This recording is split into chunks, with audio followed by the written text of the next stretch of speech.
met in Mumbai and और चलिए आपको सीधे सिक्किम के गंगटोक लिए चलते हैं, जहां पर प्रधानमंत्री देश के विभिन्न राज्यों के कृषि मंत्रियों का जो सम्मेलन हो रहा है उसमें समापन भाषण दे रहे हैं। मंच पर विराजमान सिक्किम के राज्यपाल श्रीमान पाटिल जी, राज्य के लोकप्रिय मुख्यमंत्री श्रीमान पवन जी, केंद्र में मंत्रिपरिषद के मेरे साथी कृषि मंत्री श्रीमान राधा मोहन सिंह जी, हिमाचल प्रदेश के राज्यपाल श्रीमान आचार्य देवव्रत जी, केंद्र में मंत्रिपरिषद के मेरे साथी डॉक्टर जितेंद्र सिंह, श्रीमान मोहन भाई, डॉक्टर संजीव जी, राज्य सरकार के कृषि मंत्री श्रीमान सोमनाथ जी, उपस्थित सभी राज्यों से आए हुए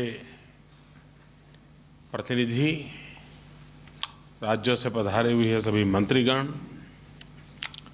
सिक्किम के सभी विधायक, सांसद, अधिकारीगण,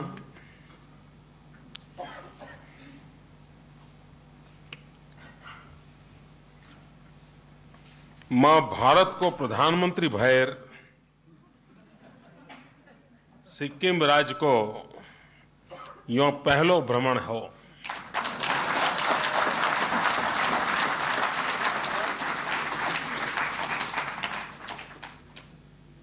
सिक्किम का मानिस हरु सोजार साधारण रहे छन। यहाँ को वातावरण अति सुंदर, पवित्र और शांतिपूर्ण है। यहाँ को स्वच्छ पर्यावरण, विविध वन संपदा, जैविकता અને સુંદર વાતાવરણમાં મોહિત ભય।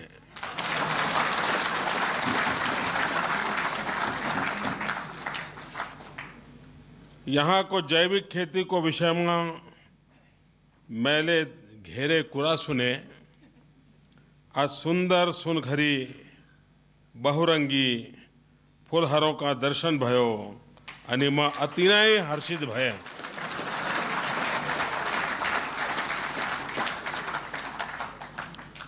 देश में सिक्किम एवटा नमूना को राज्य होन सकच।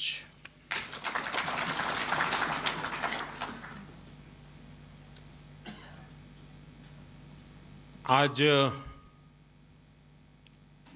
हमने प्रारंभ में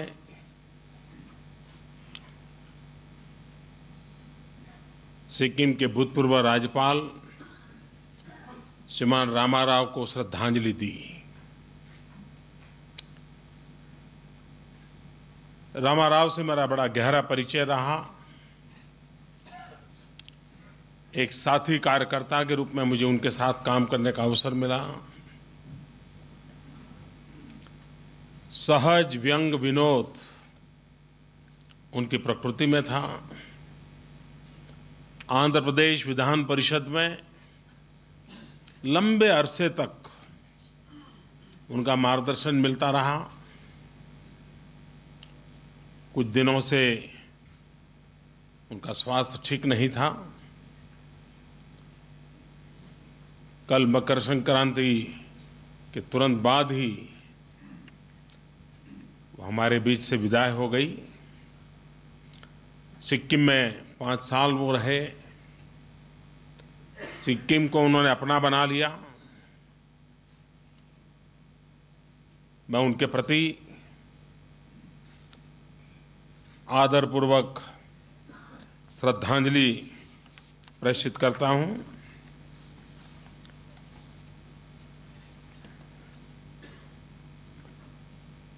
मैं पवन जी जब मेरी तारीफ कर रहे थे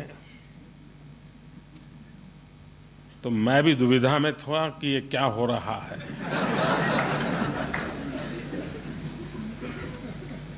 जब तक मेरा नाम नहीं बताया तब तक मुझे लग रहा था किसी और के लिए कह रहे हैं। लेकिन जब अचानक मेरा नाम आया तो मैं चौंक गया। लेकिन बाद में समझ में आया कि इतनी तारीफ क्यों हो रही थी।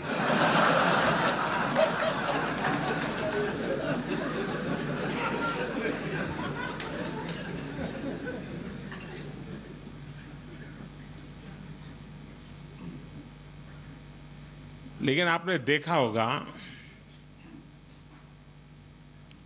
सामान्य रूप से किसी समारोह में जाते हैं कहीं पर, तो जो होस्ट होते हैं वो मुफ्त में थोड़े बुलाते हैं।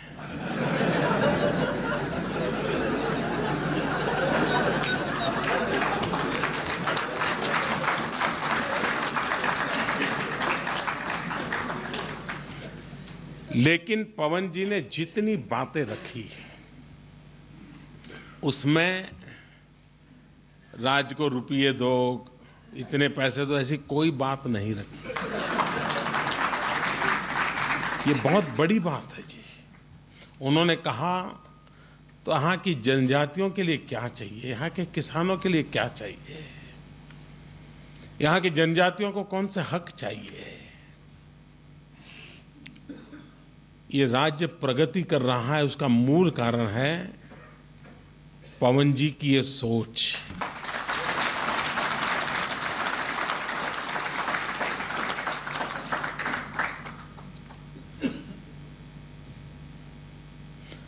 वरना तो जितने संकट हम कल्पना करो वो सारे संकट यहां मौजूद हैं। प्राकृतिक कठिनाइयां बेशुमार है। अगर सिक्किम के लोगों को या सिक्किम के शासकों को शिकायत करनी हो, रोना धोना हो, हजारों बातें हैं, लेकिन ये सुखिस्तान है, यहाँ रोना धोना होता नहीं है।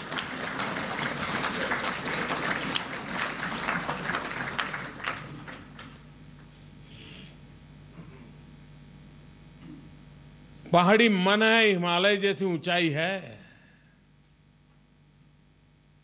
और वे कुछ कर गुजरना चाहते हैं।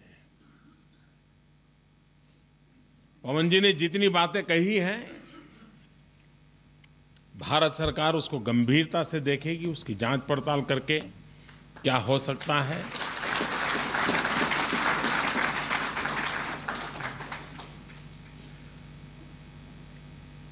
मैं आज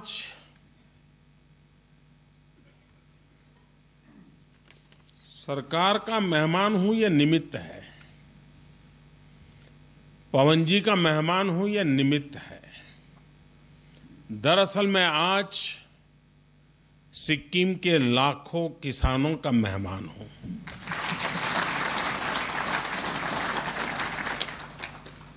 और मैं आज यहां अकेला नहीं आया हूं।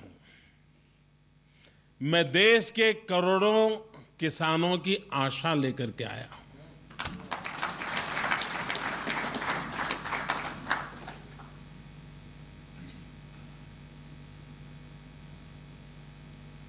यहां पर जब पवन जी ने मुझे कहा कि एक ऑर्गेनिक स्टेट के रूप में घोषित करना है, लेकिन आप आइए, मैंने कहा मैं अकेला आऊंगा, घोषित करूंगा, इससे क्या फर्क पड़ेगा। मैंने कहा मैं सारे हिंदुस्तान के कृषि मंत्रियों को बुलाऊंगा, देश के सभी कृषि सचिवों को बुलाऊंगा।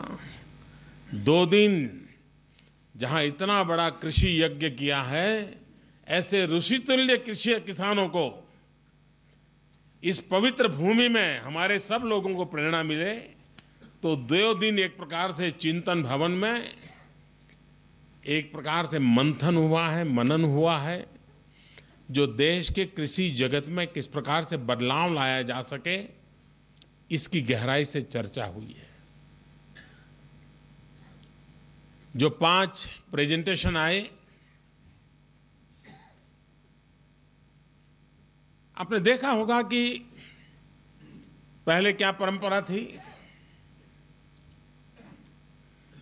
ये कोई कृषि मंत्रियों की मीटिंग पहली बार नहीं हुई है, हर वर्ष होती है। लेकिन विज्ञान भवन में आना, अपनी बात बताना और चले जाना, यही ज्यादातर होता था।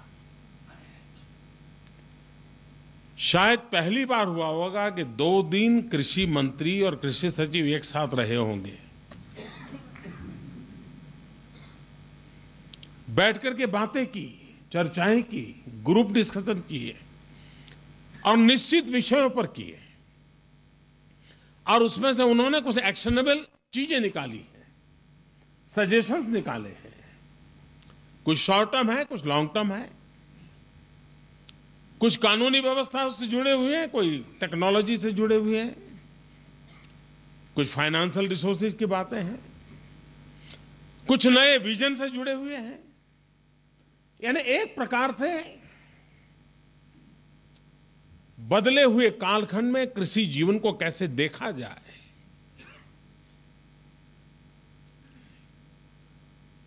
देश का गांव, देश का किसान, देश की कृषि, देश का कृषि उत्पादन,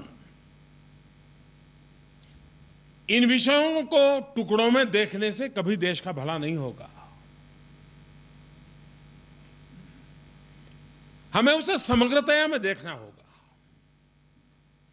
और समग्रतया में देखने के इरादे से ये मंथन हुआ है, और उसमें से कई महत्वपूर्ण सुझाव उभर करके आए हैं।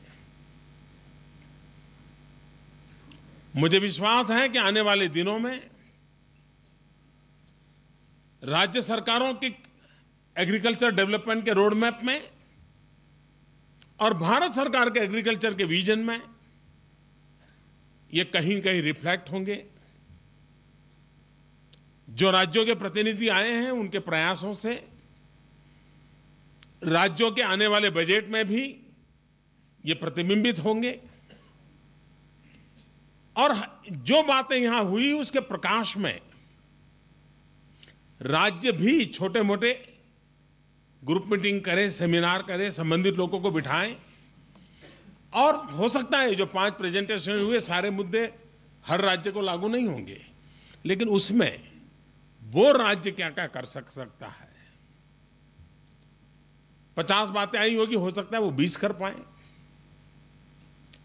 हो सकता है किसी को लगे कि 10 इस साल, 10 अगले साल, 10 और 1 साल के बाद, लेकिन कोई न कोई कार्यक्रम इसमें से उभर करके आना चाहिए, योजना बननी चाहिए, और एक प्रकार से सिक्किम डिक्लेरेशन के रूप में ये चीजें याद रहनी चाहिए।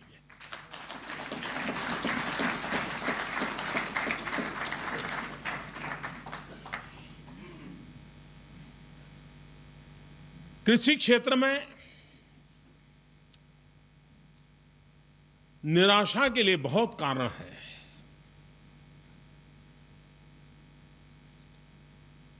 अनुभवों की ऐसी भरमार है कि उसमें नया विश्वास पैदा करना चुनौती है, तो भी उस चुनौती को स्वीकार करना ही है। सिक्किम एक उदाहरण है। उदाहरण इस अर्थ में है कि जब यहां पर 2003 में विचार रखा गया होगा जैविक खेती का, तो क्या विरोध नहीं हुआ होगा? क्या किसानों ने शिकायत नहीं की होगी? क्या जब 10 किसान जैविक की तरफ गए होंगे और प्रारंभ में थोड़ा घाटा भी हुआ होगा, तब पड़ोस वाला भरपूर फर्टिलाइजर डाल करके उससे डबल पैदावार करके उसको दिखा देता होगा कि देख तू तो मर रहा है, मैं जी रहा हूं। हर किसान का मन डुल गया होगा। जिसने 3 में प्रयोग किया होगा उसने सोचा होगा यार अब अगली बार नहीं करना है। ये मुख्यमंत्री जी तो कहते हैं उनको कहां खेती करनी है, खेती तो हमें करनी है। ऐसे कई निराशा के पल आए होंगे, कई आशंका के अवसर पैदा हुए होंगे। इस रास्ते को छोड़ करके फिर एक बार पुराने रास्ते पर लौटने की इच्छा भी हुई होगी।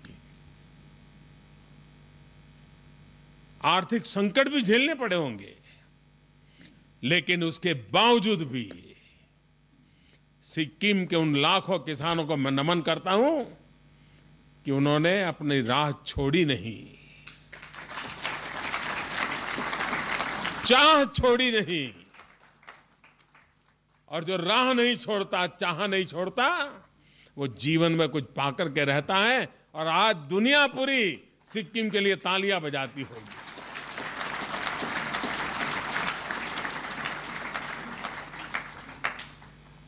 एक लंबे अरसे की तपस्या का परिणाम है। 1 दशक तक बिना रुके, बिना थके इस बात को मानना, उसके पीछे खपे रहना, ये छोटा काम नहीं है जी। आप अपने घर में भी, परिवार में तय करो कि ये 2 चीजें करेंगे, सामान्य 2 चीजें, इतना तय करो कि हर दिन शाम को साथ में बैठ करके परिवार के सब सदस्य खाना खाएंगे। नहीं निभा पाओगे। परिवार के सब लोग एक साथ शाम को बैठ करके साथ खाना खाएंगे, ये निर्णय करेंगे, 10 साल लगातार पूरा नहीं कर सकते, कहीं कहीं तो रुकावट आ जाएगी। ये सिक्किम के किसान है जिन्होंने करके दिखाया। शायद एक कारण ये भी हो, जिस आधुनिकता की हवा में हम लोग फंसे हैं, यहां पर आप जैविक पवन की प्रेरणा पा रहे हैं।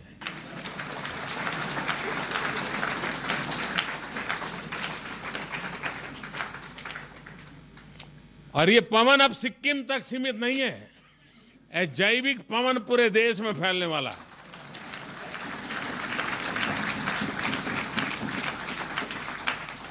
होलिस्टिक हेल्थ केयर,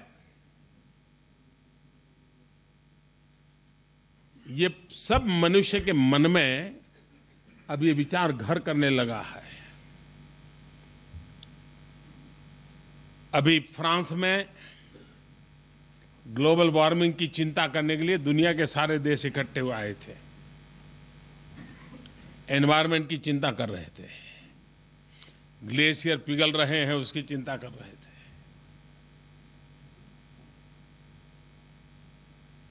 पूरा पर्यावरण बदल रहा है, बिगड़ रहा है, बर्बाद हो रहा है, ये चिंता का विषय था। कई बातें हुई, लेकिन उसमें एक पैराग्राफ बड़ा महत्वपूर्ण है, और वो पैराग्राफ है बैक टू बेसिक का। दुनिया के सब देशों ने मिलकर के कहा है कि हमें हमारी लाइफस्टाइल बदलनी पड़ेगी, जो पहले माना नहीं जाता था। वरना मनुष्य मानता था कि इस प्रकृति को लूटने का हमें हक मिला है, ये हमारे लिए ही है सब कुछ।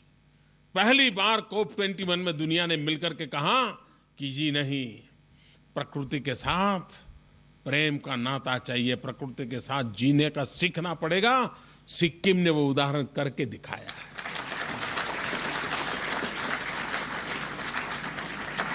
कभी विकास और एनवायरनमेंट को कॉन्फ्लिक्ट है, ऐसा एक चर्चा होती है, आशंका पैदा की जाती है कि डेवलपमेंट होगा तो एनवायरनमेंट नष्ट होगा।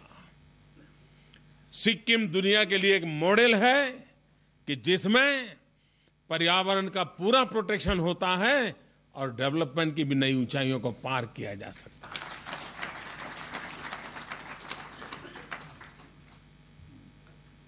मुझे बराबर याद है, पवन जी ने गैंगटॉक में, माल रोड है ना आपका, मेन रोड है, गांधी मार्ग, उस पर उन्होंने व्हीकल बंद किए थे। बड़ा तूफान खड़ा हो गया था, बहुत साल पहले की बात है शायद, हैं? वो बॉडी रहे और आखिरकार लोगों ने इस बात को मान लिया, और आज वो गांधी रोड पूरे गैंगटॉक की शोभा बन गया है, लोग गर्व करने लग गए हैं। इन दिनों स्वच्छता का अभियान चल रहा है, वो भी पर्यावरण से जुड़ा हुआ है। मैं गैंगटॉक को, सिक्किम को और मुख्यमंत्री जी को बधाई देता हूं कि अभी अभी जो रेटिंग कर रही है भारत सरकार इन दिनों बराबर उसके पीछे लगी है। देश में जो पहले 10 नंबर आए पूरे देश में, जो बड़े बड़े शहर हैं, बेंगलोर है, दिल्ली है, जयपुर है, उदयपुर है, सब बड़े बड़े, इतने बड़े शहरों के बीच गैंगटॉक ने 10वां नंबर प्राप्त किया। ये छोटी सिद्धि नहीं है। और हिमालयन स्टेट में, पर्वतीय राज्यों में गैंगटॉक ने नंबर 1 प्राप्त किया।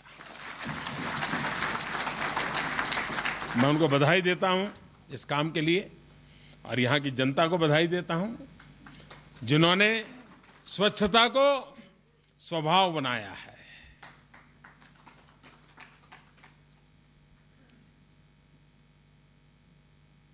मैंने सुना कि 20वीं सदी में कोई प्रधानमंत्री यहां आए थे जो रात को रुके थे। 21वीं सदी में मैं आया हूं, रात को रुकूंगा।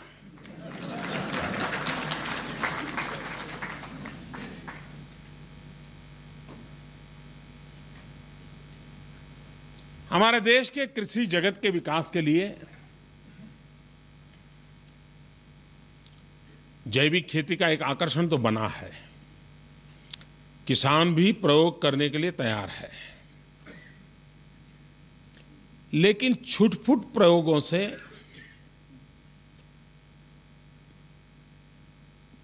वो पहले भी चलते होंगे।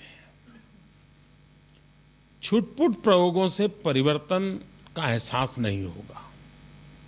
मैं राज्यों से जो प्रतिनिधि आए हैं उनसे मैं आग्रह करता हूं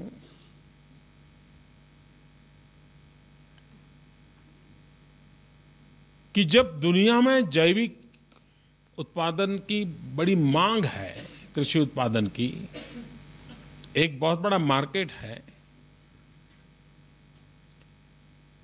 और एक प्रकार से जीरो कॉस्ट कृषि की तरफ जाने का जो अभियान कुछ लोग चलाते हैं उसके अनुकूल भी है।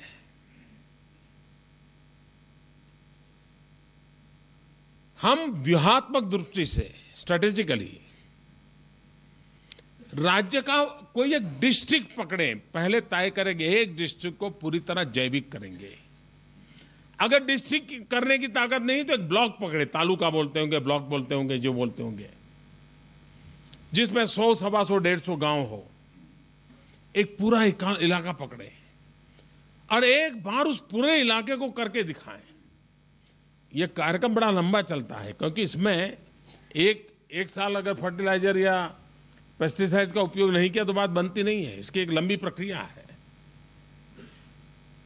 और उसके स्पेशल अरेंजमेंट कर करके किसानों को गाइड करना, उनको जो आवश्यकता है वो प्रोवाइड करना और उनके मार्केटिंग तक की व्यवस्था को खड़ा करना। अगर एक ब्लॉक या एक डिस्ट्रिक्ट सफल हो गया तो बाकी जगह पे अपने आप होना शुरू हो जाएगा। और किसान का स्वभाव है, किसान लेक्चरबाजी से काम नहीं करता है। कितने ही बड़े एग्रीकल्चर यूनिवर्सिटी के साइंटिस्ट आकर के उसको भाषण दे, कोई फर्क नहीं पड़ता है। लेकिन अगर वो खुद आंख से देखे तो उसको किसी के भाषण की जरूरत नहीं पड़ती, वो करना शुरू कर देता है। सीइंग इज बिलीविंग, ये किसान का नेचर है। उसने एक बार देखा, वो डिटेल में जाएगा, समझेगा और उसका विश्वास बन गया तो वो चल पड़ता है, फिर उसको कोई रोक नहीं सकता है। मैं चाहूंगा कि राज्यों से जो हमारे साथी आए हैं वे कोई इनको स्ट्रेटेजी नक्की करें, तय करें कि हमें किस दिशा में जाना है। दूसरी बात है, आपने काफी क्रॉप इंश्योरेंस की बड़ी तारीफ की, लेकिन ये भी मानना पड़ेगा कि क्रॉप इंश्योरेंस इतने सालों से चर्चा में है, किसान भी उसकी चर्चा चिंता करता है, लेकिन 20% से ज्यादा किसान इससे जुड़ा नहीं है। ये स्थिति हमें बदलनी है। हम अभी इतना तय कर सकते हैं कि कम से कम हम 50% पर जाएंगे। हमारे राज्य के जितने किसान हैं उसमें से कम आधे किसान क्रॉप इंश्योरेंस से जुड़े, ये हम कर सकते हैं। संकल्प करके करें, उसके कारण भारत की तिजोरी पर खर्च बढ़ने वाला है, लेकिन वो खर्च बढ़ते हुए भी किसान को आज जो नई बीमा प्रधानमंत्री फसल बीमा योजना आई है वो किसान को एक विश्वास देती है। कई नई चीज ऐसी जोड़ी गई हैं जो उसकी रोजमर्रा की मुसीबतें थी जो पहले काउंट नहीं होती थी। इंश्योरेंस कंपनी पर भी दबाव पैदा किया जा रहा है कि ये रास्ता है, आपको किसानों के साथ इस प्रकार से करना होगा। मैं आशा करता हूं कि क्रॉप इंश्योरेंस के काम में इसको जोड़ें। स्वच्छता को मैं कृषि के साथ जोड़ना चाहता हूं। वेस्ट टू वेल्थ, हमारे यहां जो बायो वेस्ट है उसमें से फर्टिलाइजर कैसे बने, व्यापक रूप से फर्टिलाइजर कैसे बने, और ये फर्टिलाइजर हमारे किसानों को कैसे मुहैया कराया जाए, उसका ब्रांडिंग हो। मैं तो चाहूंगा कि सिक्किम भी जो ऑर्गेनिक चीजें उत्पादित करता है उसको एक नेम का ब्रांडिंग करना चाहिए। आज उन्होंने 3 फूलों को नाम देने थे, 2 को उन्होंने कहा कि आप दीजिए, एक मुख्यमंत्री ने कहा मैं खुद दूंगा। मैंने जो 2 नाम दिए, एक दिया सरदार वल्लभ भाई पटेल की याद में दिया,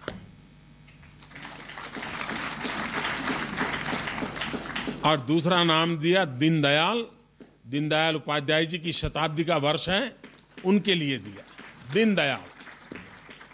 लेकिन उन्होंने दूसरा ही नाम दे दिया।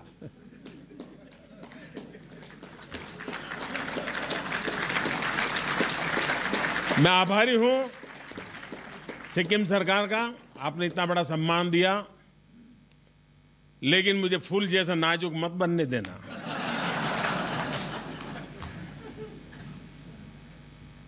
कांटों के बीच गुजारा किया है, कांटों के बीच गुजारा करना है, लेकिन जहां जरूरत हो वहां फूल जैसी कोमलता के साथ दुखी दारिद्र्यों के आंसू पहुंचने के काम आ जाए ये जिंदगी, तो इससे बड़ा क्या सौभाग्य हो।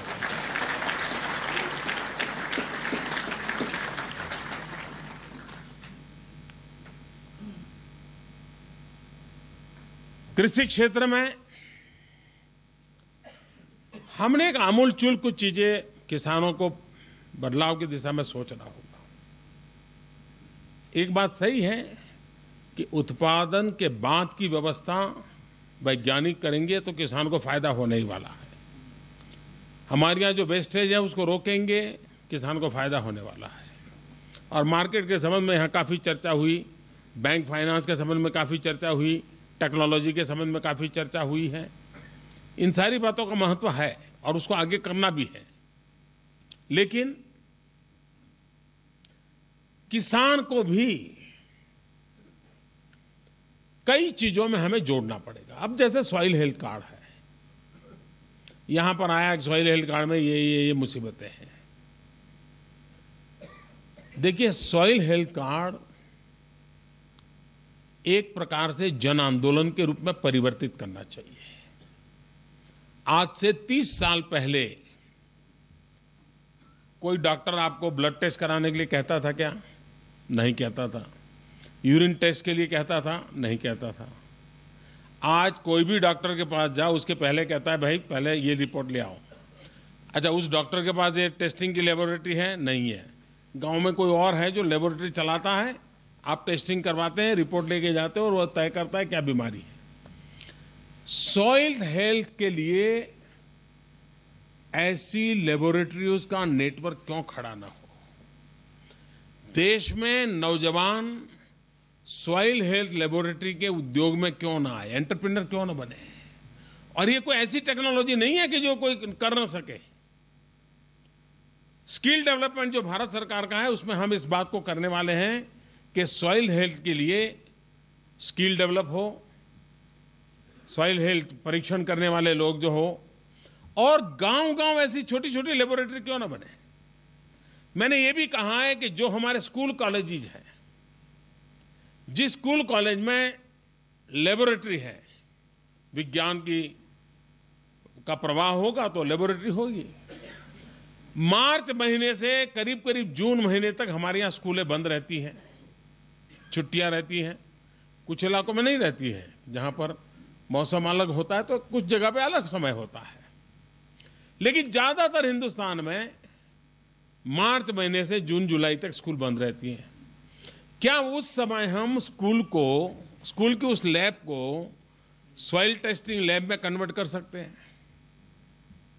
उस स्कूल को भी कमाई होगी, जो 10वीं 12वीं के विद्यार्थी हैं या कॉलेज के स्टूडेंट हैं उनको भी वैकेशन में कमाई होगी, और किसान उसको पता होगा कि इस प्रकार से नमूना लेके जाना है, वहां जाऊंगा 3 दिन में मुझे रिपोर्ट मिल जाएगी।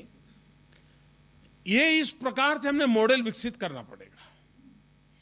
हम ये चाहें, आज कर रही है सरकार, और इस वर्ष का जो लक्ष्य था उस लक्ष्य में काफी काम हुआ है, लेकिन इतने से बात अटकनी नहीं, क्योंकि हर 2 साल में जमीन अपना स्वभाव बदलती है,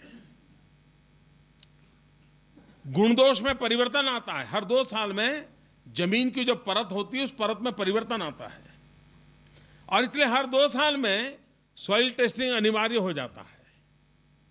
भले 0.5% फर्क आता होगा, लेकिन फर्क तो आता ही है। इतना बड़ा काम करना है तो नए एंटरप्रेन्योर चाहिए। मैं अभी ये स्टार्टअप के लिए नौजवानों से मिला था, उसके पहले भी मैंने कुछ स्टार्टअप वालों से मिला था, छोटी मीटिंग में एक बार मिला था। मैंने उनको कहा कि आप किसान मोबाइल फोन क्यों नहीं बनाते हो? आजकल ऐसे मशीन आते हैं कि आप अपने घर में ब्लड टेस्ट कर सकते हो। ब्लड थोड़ा निकाला, उस पर रखा तो रिपोर्ट आ जाती है कि शुगर लेवल क्या है। क्या ऐसे मोबाइल फोन नहीं निकल सकते जिसकी स्क्रीन पर मिट्टी रखे तो तुरंत रिपोर्ट आना शुरू हो जाए? ये सब संभव है, टेक्नोलॉजी बदल रही है, ये स्टार्टअप वाले कर सकते हैं। किसान मोबाइल फोन क्यों ना हो, उसके अंदर सारे सॉफ्टवेयर किसान से जुड़े हुए हर चीज उसके अंदर हो। उसको ये जो हम लोग आज मोबाइल फोन उपयोग करते हैं उसको कहाँ जरूरत है भैया? बिल्कुल फालतू में जगह रोक करके बैठ जाता है। उसको वो चीजें देखनी नहीं है जी, उसको तो वेदर रिपोर्ट देखना है, उसको तो बाजार भाव देखने हैं, उसको फसल की वैरायटी देखनी है, फर्टिलाइजर की समझ पानी है, कौन सी चीज कहाँ मिलती है और कौन सी चीज कहाँ बिकती है वो चीज चाहिए। समस्या है तो कहाँ पूछूं, क्या पूछूं, ये चाहिए।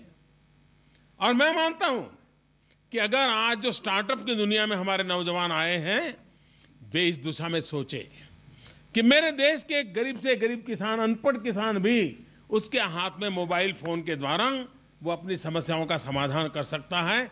और जो टेक्नोलॉजी की यहाँ चर्चा हुई, वो टेक्नोलॉजी वहां से संभव है। और ये मैं जो बातें कर रहा हूं कोई कठिन काम नहीं कर रहा हूं। आज विज्ञान जिस गति से आगे बढ़ रहा है, ये सब संभव है, और बहुत बड़ा मार्केट है।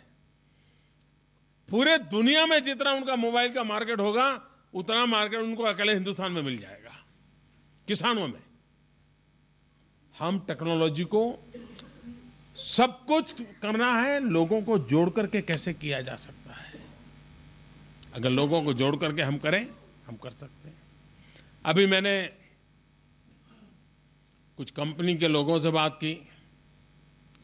मैंने कहा भाई, हमारे यहाँ फल की खेती करने वाले जो किसान है, फल की उम्र ज्यादा होती नहीं है, और पहाड़ों में या खेतों में दूर बड़ी मेहनत से, ज्यादातर तो पहाड़ों में फल होते हैं, उसको मार्केट आते आते तक 20% 30% तो खराब हो जाते हैं। और हम लोग पेप्सी पीने की फैशन हो गई, कोका कोला पीने की फैशन हो गई, अरबों खरबों रुपयों की ये एरेटेड वाटर बिक रहे हैं। मैंने उन कंपनियों को बुलाकर मैंने कहा, भाई ये आप इतनी सारी चीजें करते हो, क्या ये प्रयोग करो ना 5%, ज्यादा मैं नहीं कह रहा हूं, 5% नेचुरल फ्रूट का जूस उसमें मिक्स क्यों नहीं करते हो? अगर ये हमारे एरेटेड वाटर बेचने वाले लोग 5% नेचुरल फ्रूट जूस मिक्स कर दें, हिंदुस्तान के किसान का एक भी फल बेकार नहीं जाएगा। मार्केट तुरंत मिल जाएगा, मार्केट तुरंत मिल जाएगा। हमारे यहां इतने सारे फूल हो रहे हैं, यहां से फूल मार्केट में जाते जाते कितने बहुत कम फूल हैं जो बचेंगे। ये अच्छा है कि सिक्किम में कुछ फूल ऐसे हैं कि जिसकी उम्र बहुत लंबी भी है। और मैंने आज जब देखा फूलों का प्रदर्शनी, कुछ फूल हैं जिसकी कीमत 3,000 रुपया है। 3-3 हजार रुपये कीमत है उन फूलों की। अनेक प्रकार की फ्रेगनेंस है। आज दुनिया में फ्रेगनेंस का बहुत बड़ा मार्केट है और उनको भी ऑर्गेनिक चीजें चाहिए। अगर ऑर्गेनिक चाहिए तो रॉ मटेरियल में फूल चाहिए, और फूल मार्केट में पहुंचाना है तो क्विक व्यवस्था चाहिए, और इसलिए सिक्किम में एयरपोर्ट बनाना है। कुछ लोगों को लगता है कि सिक्किम में एयरपोर्ट टूरिज्म बढ़ेगा। सिक्किम में एयरपोर्ट बनने से टूरिज्म तो बढ़ेगा, लेकिन सबसे बड़ा फायदा होगा पेरिसेबल गुड को यहां से कार्गो को उठा करके फटाफट दुनिया के बाजार में ले जाया जा सकता है। रोज यहां से विमान भर भर करके फल और फूल जा सकते हैं। आप कल्पना कर सकते हैं सिक्किम जो कि सुखिस्तान है, वो सुखिस्तान कहां से कहां पहुंच सकता है, देश को सुखिस्तान में बदल सकता है। और इसलिए हमने बदलाव जो लाने हैं, इंफ्रास्ट्रक्चर होगा तो किसान के मार्केट की जो रिक्वायरमेंट है उसको ध्यान में रख करके होगा। अटल बिहारी वाजपेयी जी ने जो प्रधानमंत्री ग्राम सड़क योजना दी, वो सिर्फ गांव में गाड़ियां जाए इसलिए नहीं है, गांव में जो पैदावार होती है वो तुरंत बाजार में पहुंचे, इसके लिए है वो काम। उसको हम आगे बढ़ा रहे हैं। दूर सुदूर इंटीरियर में ये व्यवस्था कैसे बने उस दिशा में काम कर रहे हैं। तो अगर एक तरफ एयरपोर्ट बनाने की कल्पना है तो दूसरी तरफ गांव की वो सड़क बनाने की भी कल्पना है। मंडी को ई बोर्ड पे लाने की कल्पना है। ई नेटवर्क क्यों ना हो हमारी मंडी का,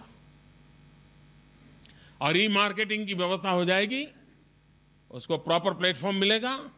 तो जो नौजवान किसान मैदान में आया है इन दिनों, और ये अच्छी बात है कि हमारे देश की यंग जनरेशन वापस कृषि में रुचि लेने लगी है। बीच में 20 साल का ऐसा समय गया कि किसान छोड़ रहा था चीजें, वो वापस लौट रहा है। उसको हम लाभ सकते हैं। हम किसान को कुछ चीजों में गाइड कर सकते हैं क्या, कि कृषि को प्रमुखतया 3 हिस्सों में बांट सकते हैं क्या। एक, वो जो रेगुलर खेती करता है, परंपरागत खेती करता है वो। दूसरा, वो पेड़ की खेती करे, ट्री, वृक्ष की खेती। हमारा देश आज इतना टिम्बर इंपोर्ट करता है, फर्नीचर के लिए इतना टिम्बर इंपोर्ट करता है। अगर हमारा देश के किसान को खेत के किनारे पर, जहां उसकी जमीन पूरी होती है, वहां अगर वो टिम्बर लगाता है और 20 साल के बाद वो उसका पेड़ बड़ा हो जाता है, उसको काटने का अधिकार दिया जाए और बेचने का अधिकार दिया जाए। अगर उसकी घर में बेटी पैदा हुई हो और टिम्बर के 2 पेड़ लगा दें, तो बेटी की शादी करनी होगी, तब उस 2 पेड़ में से शादी का खर्चा निकल जाएगा। क्यों ना हम हमारे किसान को टिम्बर की खेती के लिए प्रेरित करें। तीसरी बात है एनिमल हस्बेंड्री। 1/3 उसका पूरी व्यवस्था का हिस्सा, चाहे पशुपालन करें, चाहे फिशरीज का करें, चाहे पोल्ट्री का करें, ये उसका हिस्सा है और सहज रूप से वो बाय प्रोडक्ट के रूप में मिल सकता है। ये 3 हिस्सों में 1/3 किसान का फोकस करेगा, तो एक आध बार फसल खराब हो जाएगी तो एनिमल हस्बेंड्री से गुजारा चल जाएगा। कभी टिम्बर से गुजारा विशेष अवसर आए तो निकल जाएगा।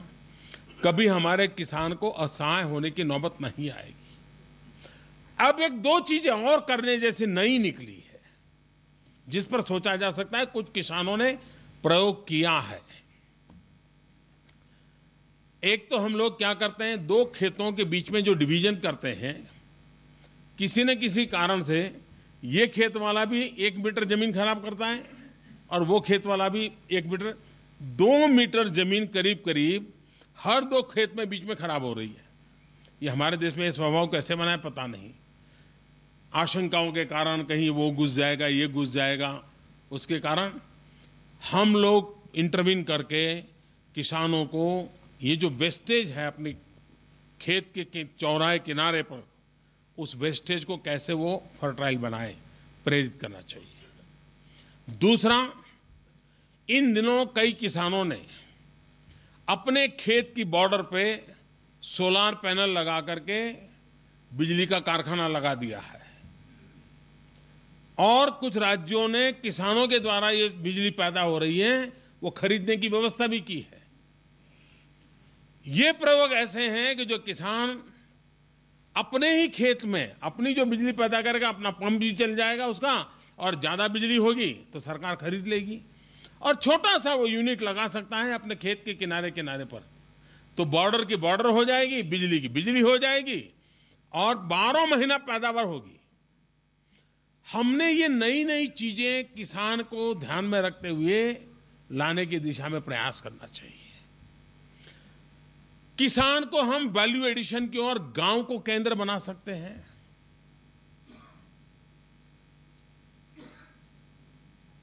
एक घटना मुझे बराबर स्मरण है।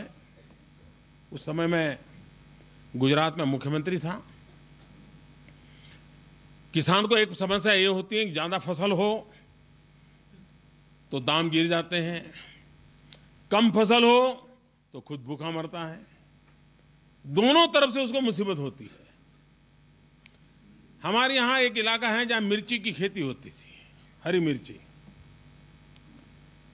अब वो पूरे गांव की सबकी मिर्ची बेच दे तो मुश्किल से 3 लाख रुपए आना था। अब 3 लाख रुपए में पूरे गांव का साल कैसे निकल सकता है? तो गांव में कुछ पढ़े लिखे लोग थे थोड़े, उन्होंने कहा इस बार हम मिर्ची बेचेंगे नहीं, हरी मिर्ची नहीं बेचेंगे। उन्होंने क्या किया, उसको लाल मिर्ची होने दिया। लाल मिर्ची होकर के उन्होंने उसमें से पाउडर बनाया, पाउडर बना करके प्लास्टिक की बैग में पैकिंग किया और लाल मिर्ची का पाउडर वो बेचने लगे। जिस गांव को 3 लाख की इनकम होनी थी वो इनकम 18 लाख हुई। वैल्यू एडिशन, हम ग्रामीण लेवल पर वैल्यू एडिशन पर बल दे सकते हैं क्या? छोटे छोटे प्रयोग और डिसेंट्रलाइज, राज्य इंटरेस्ट लेकर के उसका ब्रांडिंग की व्यवस्था करें कि भाई ये ब्लॉक है, ये ब्लॉक सरसों पर ये काम कर रहा है तो उसका ये ब्रांड होगा, इस ब्रांड से माल बिकेगा, बाजार मिल जाएगा। हम इन व्यवस्थाओं को जोड़ें। अगर इन व्यवस्थाओं को जोड़ते हैं तो हम अवश्य बदलाव ला सकते हैं। कृषि क्षेत्र में कई प्रगतिशील किसान हैं। एग्रीकल्चर यूनिवर्सिटियां जो काम करती हैं उससे अद्भुत काम प्रगतिशील किसानों ने किया होता है। हमारे हर राज्य में प्रोग्रेसिव फार्मर का एक डिजिटल ऑनलाइन प्लेटफॉर्म हम खड़ा कर सकते हैं क्या, जिसमें राज्य के जो प्रगतिशील किसान हैं उनके जो प्रयोग हैं उसकी डिटेल उस पर हो और देश में कोई भी किसान देखना चाहे तो देख सके, यूनिवर्सिटी के स्टूडेंट देखना चाहे तो देख सके। हमारी एग्रीकल्चर यूनिवर्सिटीज इस काम को लीड कर सकते हैं क्या? एग्रीकल्चर यूनिवर्सिटी अपना जो क्लाइमेट जोन जो देखते होंगे, उस क्लाइमेट जोन में प्रगतिशील जो चीजें हुई हैं उसके एक्सपीरियंस एंड एक्सपेरिमेंट्स डिटेल में हम रख सकते हैं क्या? आप देखिए, हम एक बहुत तेजी से क्रांति ला सकते हैं। मैं तो चाहूंगा सिक्किम भी एक ऑनलाइन प्लेटफॉर्म तैयार करे। ये ऑर्गेनिक प्रोसेस क्या हुआ, कैसे हुआ, हर किसान अपनी कथा बताएं। पूरे देश के किसान यहां आएंगे, देखेंगे। मैंने आज जो उनके 2 फूलों के प्रदर्शनी देखी। आजकल वर्टिकल गार्डन की कल्पना है। अब वर्टिकल गार्डन क्या होता है वो हमें किताब में या टीवी पे देखना पड़ता है। मैं पवन जी का अभिनंदन करता हूं, उन्होंने वर्टिकल गार्डन यहां खड़ा किया है। मैं चाहूंगा कि आप देखिए ये वर्टिकल गार्डन क्या होता है और वर्टिकल गार्डन को कैसे सजाया जा सकता है और कैसे कम जगह में वर्टिकल गार्डन को डेवलप किया जा सकता है। अगर हम इन चीजों को प्रचारित करते हैं तो लोग उसको करने के लिए तैयार होते हैं। और इसलिए आज सिक्किम के लिए तो बड़ा महा उत्सव है। यहाँ के किसानों की 12-13 साल की एक अखंड परिश्रम का आज सर्वोत्तम अवसर है। उन सारे किसान बधाई के पात्र हैं और देश भर से कृषि विभाग को संभालने वाले सरकारी अधिकारी और मंत्री महोदय यहाँ पधारे हैं। भारत सरकार के भी सारे अधिकारी मौजूद हैं यहाँ।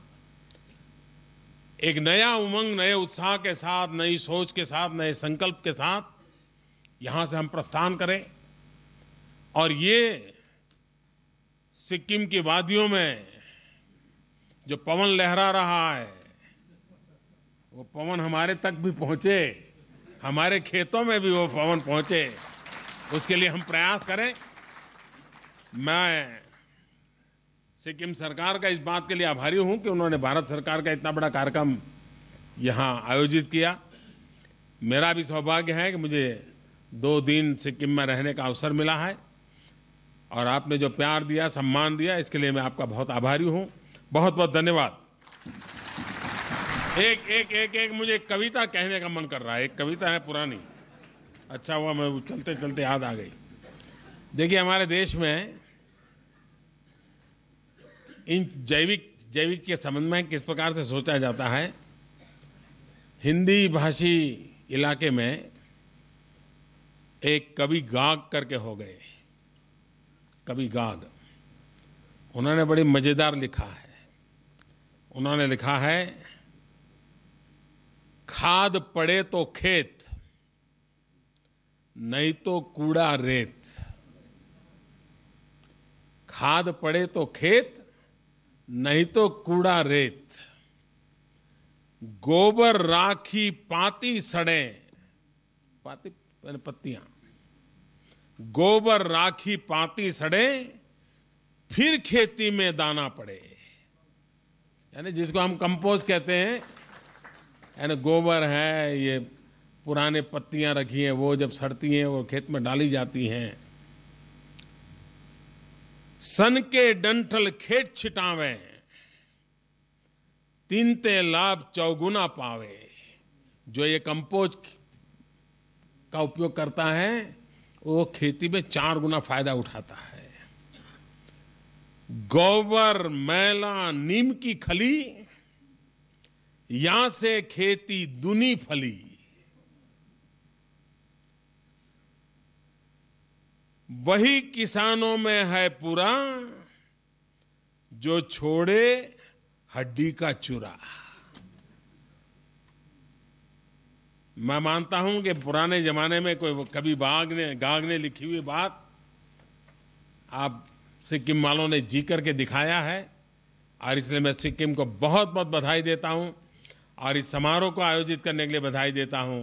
मैं देश भर से आए हुए महानुभावों से आग्रह करूंगा कि आप यहाँ से वो अच्छी चीज़ें लेकर के जाएं, अपने राज्य में इसको प्राथमिकता दें, राज्य का अपना टाइम टेबल बनाएं और उसको लागू करके किसानों की ज़िंदगी को बेहतर बनाने के लिए भारत का जो सपना है उस सपने को हम मिलकर के पूरा करें। बहुत बहुत धन्यवाद।